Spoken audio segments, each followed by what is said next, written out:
Pernah gak sih kamu lagi hujan badai? Terus kamu mencium bau aneh kayak segar tapi agak tajam gitu di udara. Nah, banyak orang bilang itu bau hujan. Padahal sebenarnya, itu bau petir. Dan yang kamu cium itu bukan sembarang aroma, tapi bau ozon. Ozon itu adalah gas yang terdiri dari 3 atom oksigen. Biasanya, ozon kita kenal sebagai pelindung bumi di lapisan atas atmosfer yang menyaring sinar ultraviolet dari matahari.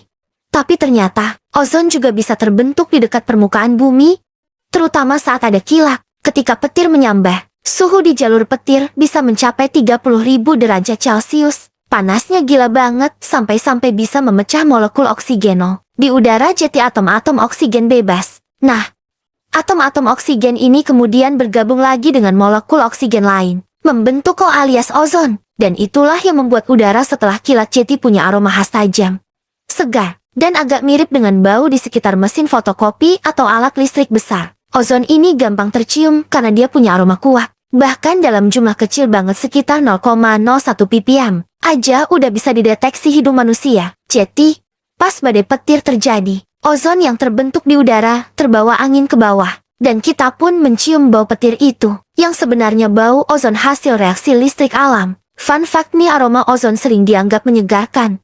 Tapi jangan keliru. Kalau kadarnya tinggi, ozon malah bisa berbahaya dan bikin iritasi pernapasan. Tapi dalam kadar kecil, seperti setelah badai, justru bikin udara terasa lebih segar. Jadi, lain kali kalau kamu mencium bau khas setelah petir menyambar, ingat ya itu aroma ozon. Bukan mistis atau bau hujan datang. Kamu tahu gak? Banyak orang bilang setelah badai petir, mereka merasa lebih lega atau segar saat menghirup udara. Itu karena ozon punya efek seperti ionisasi udara, bikin partikel debu dan polutan turun ke tanah. Jadi udara terasa lebih bersih. Tapi hati-hati ya, kalau ozon terlalu banyak, justru bisa bikin iritasi tenggorokan, pusing, bahkan sesak napas. Makanya, di kota besar, ozon juga bisa jadi polutan sekunder yang muncul karena reaksi sinar matahari dengan asap kendaraan. Jadi, ozon itu bisa jadi pahlawan atau penjahat, tergantung di mana dan seberapa banyak dia terbentuk. Nah, banyak orang sering salah kaprah antara bau petir dan bau hujan, padahal dua-duanya beda banget. Loh, bau hujan disebut petricor, dan itu muncul karena minyak alami dari tanah dan tanaman yang terbawa naik oleh hujan pertama. Sedangkan bau petir itu bau ozon, hasil dari reaksi listrik di udara. Jadi, kalau kamu cium bau tanah basah itu petricor. Kalau baunya tajam dan segar sebelum hujan turun, itu tanda petir baru aja masak ozon di udara. Kalau kamu penasaran pengen cium bau ozon tanpa harus nunggu petir, kamu bisa coba di sekitar alat listrik tegangan tinggi, misalnya di belakang TV tabung jadul, mesin fotokopi, atau ionizer air purifier. Bau khas yang keluar dari alat-alat itu. Pernahkah kamu membayangkan ada sungai yang mengalir di dalam lautan? Kedengarannya mustahil, kan? Tapi ini bukan fiksi ilmiah. Sungai itu benar-benar ada tersembunyi di kedalaman lautan Meksiko. Tempat ini disebut Cenote Angelita. Dan apa yang terjadi di sana akan membuatmu merinding kagum. Di semenanjung Yucatán, Meksiko, ada lubang alami yang disebut cenote, semacam gua bawah tanah berisi air. Salah satunya, Cenote Angelita, terlihat biasa saja di permukaan. Tapi saat para penyelam turun lebih dalam, sekitar 30 meter di bawah permukaan air, mereka menemukan pemandangan yang tak masuk akal. Sebuah sungai lengkap dengan arus, tepi, bahkan kabut di atasnya. Lalu bagaimana mungkin ada sungai di bawah laut? Jawabannya ada pada perbedaan kadar garam dan gas hidrogen sulfida. Air di dasar cenote memiliki kandungan garam dan sulfur yang sangat tinggi, sementara air di atasnya lebih segar dan ringan. Kedua jenis air ini tidak bercampur, melainkan membentuk lapisan terpisah. Akibatnya, air yang lebih berat, yang kaya sulfur, mengalir seperti sungai di dasar laut. Efek visualnya menakjubkan,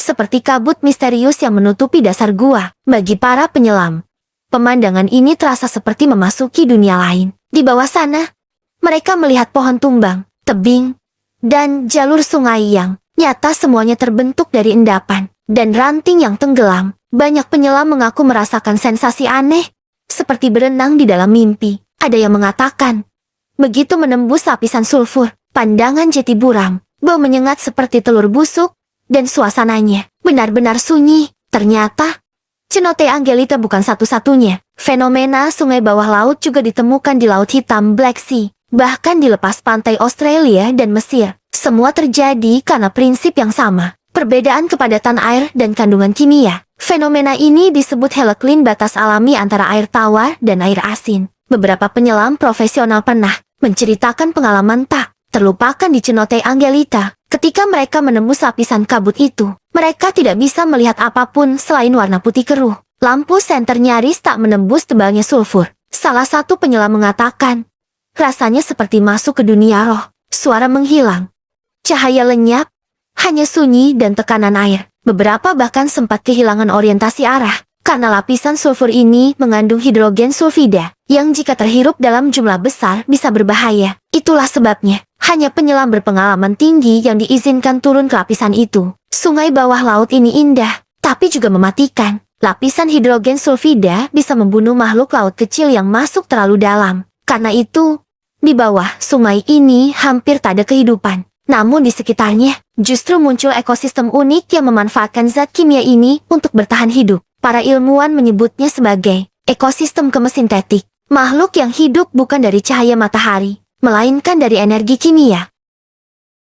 Bayangin kalau di bawah laut, di antara pasir dan ombak, ternyata tersimpan bom nuklir aktif yang hilang selama puluhan tahun. Dan yang lebih gila lagi, sampai sekarang bom itu belum pernah ditemukan. Yap, ini bukan teori konspirasi, tapi fakta sejarah yang benar-benar terjadi di pesisir Amerika Serikat. Kisah ini terjadi pada tahun 1958.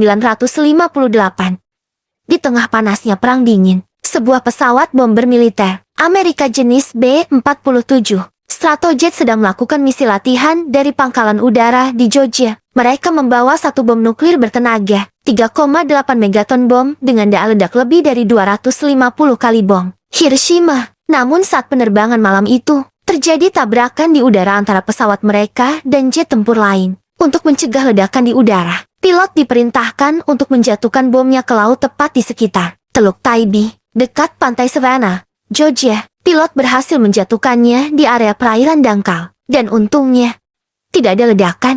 Namun setelah tim penyelamat datang beberapa jam kemudian, bom itu sudah menghilang. Mereka menyisir laut selama berbulan-bulan. Tapi hasilnya nihil. Bom itu seolah lenyap di telan laut, yang bikin merinding.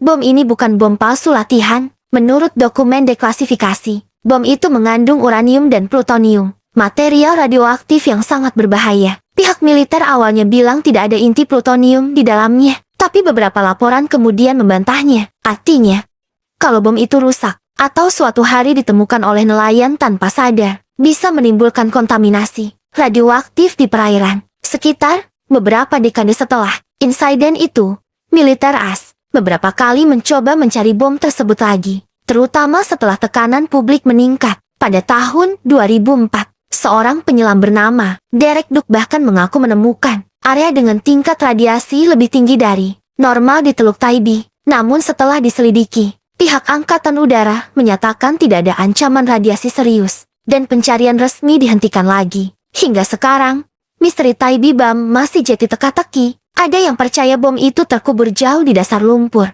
tertutup pasir, dan tidak akan pernah ditemukan lagi. Ada juga teori lain bahwa bom itu sebenarnya sudah diamankan secara diam-diam oleh militer, tapi tak pernah diumumkan ke publik. Yang pasti, tak ada satupun bukti kuat yang bisa memastikannya. Dan jika benar masih di bawah sana, berarti di salah satu pantai tenang di Amerika, masih ada bom nuklir aktif yang tidur selama lebih dari 60 tahun. Fakta menariknya, Tybee Bomb bukan satu-satunya bom nuklir yang hilang. Amerika Serikat tercatat kehilangan lebih dari 30 perangkat nuklir akibat kecelakaan antara tahun 1950 sampai 1980.